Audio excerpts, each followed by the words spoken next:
This past year has been unlike any other that I've had as a social worker so far. I felt passion, fulfillment, and the need to find a professional spine more than I ever have before. I learned some lessons that I wish I had known on day one. So today I hope to use my experience to help you know these things faster than I did. My name is Anna. I'm a licensed clinical social worker, currently working as a medical social worker in a children's hospital. I've been on YouTube for just over 5 years now, so you've gotten to see a lot of my journey as I've grown as a person and a social worker. Lesson number one that I learned this year is that you can't control other people's actions, but you can control your response to them and your decision to maintain your integrity. You know that interview question that's like, how do you manage conflict with coworkers? Or tell us about a time that you've had to overcome a conflict. This year was one of the first times that I actually experienced that. Someone else took actions they shouldn't have and resorted to personal attacks on me in the workplace. As this was happening, I leaned on my support, sought supervision, kept document of anything that needed to be documented, and maintained my own professional behavior in a way that I felt proud of. Because of my age, and that it's younger than quite a few people that I work with, and my lack of experience compared to them as well, I think it showed others that maturity and professionalism doesn't come with age and doesn't come with years of experience. It can just come with who you are. Ultimately, acting in an honest way reflected positively on me, and that was seen by the people above me. So in summary, lesson one is that your integrity is your greatest asset, especially when others try to challenge it. Act honestly and you don't have anything to hide. Lesson number two that I learned this year as a social worker is that true professional confidence is rooted in personal fulfillment and self-worth, not just job success. Comparing day one of this year to day 365 of this year, I can see tangible examples of how I have felt more confident in my role, even in times when my role is being questioned and I need to know what is my job, what isn't my job, and in times of needing to advocate for the families that I serve to people much higher on the payroll than myself. In years past, I haven't felt confident enough in my knowledge of what I do and that I'm doing it correctly to always feel like I can defend it well to other people who don't understand it. And that's growth that I've seen this year, is that it's not as hard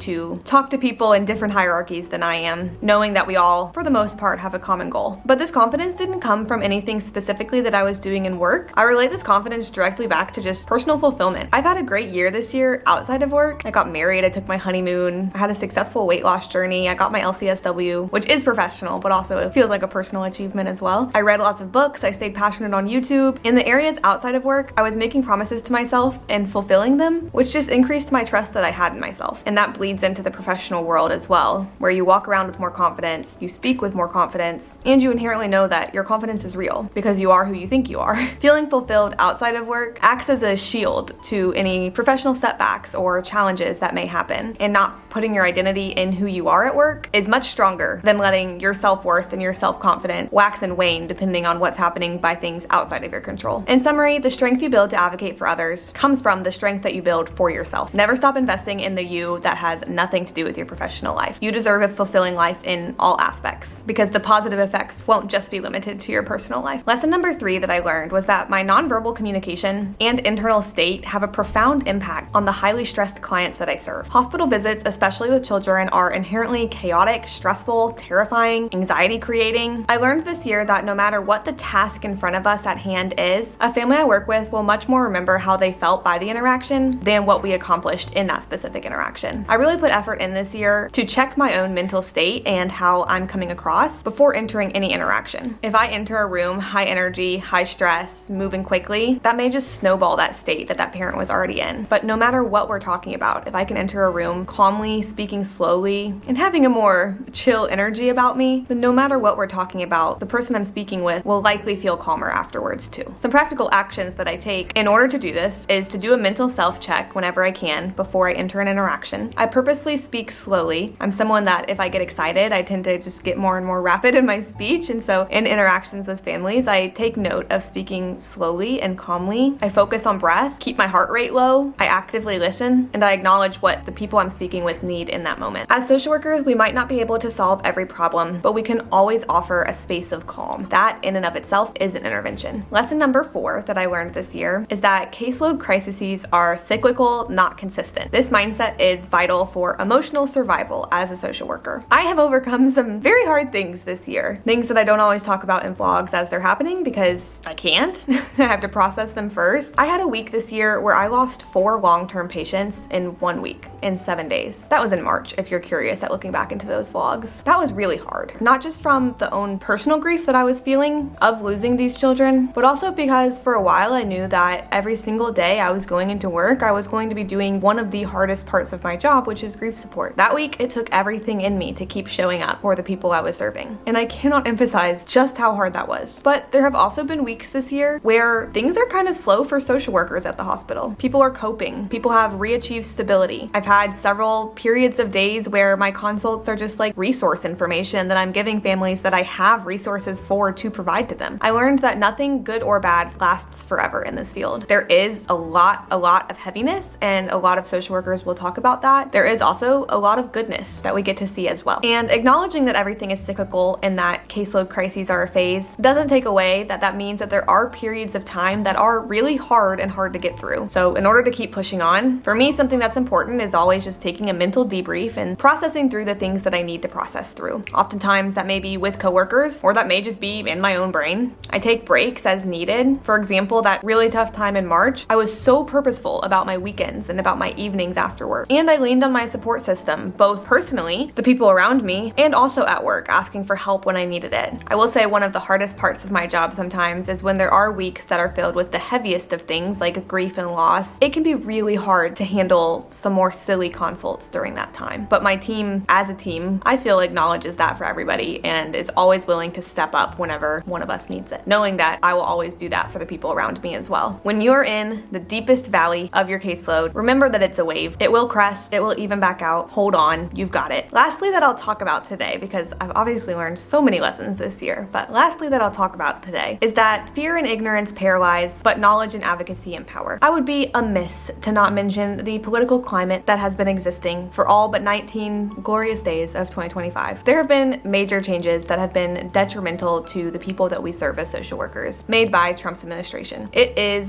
very easy to get lost in the headlines of every single thing that is changing at every single day to where you can barely even keep up, and to catastrophize and to get paralyzed. And that's not to say that there haven't been really scary things, because there have been, but I also have to acknowledge the fact that I'm an advantaged white woman in this country right now, so I don't have room to get paralyzed. Since I have the bandwidth to do so, it is my responsibility to learn and advocate and continue showing up for my clients every single day, no matter what changes have been made. I've seen a lot of people this year hit a point of everything is awful, I'm overwhelmed, I can't do anything, and that does a huge disservice to the people that we serve. I think it's natural to have initial feelings of panic, but you have to dive deeper. It's a professional necessity to stay educated on policy changes, especially as they directly affect the clients and resources that you work with. A specific example that I'll give, the Great Big Beautiful Bill, is awful, but one main discussion point around it that kept coming up, especially related to my field, was cuts to Medicaid. And I know it goes deeper in the fact that, like, if we're making legislation like this, then it's a snowball and it can keep rolling. I know that. It's really scary to see headlines seeing that people will lose access to Medicaid. However, learning more and digging deeper, none of the eligibility changes that were outlined in that bill affect Georgians, because Georgia never expanded Medicaid, so those are already the eligibility requirements that are in place for Georgia. Is that an issue in and of itself? Yes, because people fall through the cracks not having access to this social safety net. And there are other changes that occurred too, but like the eligibility specifically was not changing in Georgia when that portion of it goes into effect from that bill. Which I bring that up because a lot of social workers around me were saying, oh, our clients are about to not have Medicaid anymore, which is panic inducing. But taking the time to read what actually is changing and to critically think about how that's going to affect your clients, so you're able to understand and verbalize what actually is changing and also what then needs to change to be better to effectively advocate for your clients, is of utmost importance. I encourage you, especially if you're a student, to see policy as a key part of micro-level social work practice, because it is. If a benefit is cut, you need to be the first one to know to secure alternative resources for clients that you work with. If eligibility or an application process changes, again, you need to be the first one to know so that you can help your families who you're working with. Even when you're working one-on-one with people, social work is not just about that one-on-one interaction. It's about a fight for justice. Education and knowledge continue to fuel you for that fight. All in all, remember, integrity is your greatest asset. The strength to advocate for others comes from the strength you build for yourself. We might not be able to solve every problem, but we can always offer a sense of calm. Even when you're in the deepest valley of your work, remember that it is a wave and it will crest and it will even back out. And knowledge and education is what will fuel you for the continued fight for social justice that every social worker needs to be a part of. I'm so grateful for this year that I've had. It has had many ups and downs, but I can genuinely say I feel like I'm coming out the other side a better person, a better professional than I started as, and I'm really grateful for that. I hope it just continues. Maybe less trials and tribulations,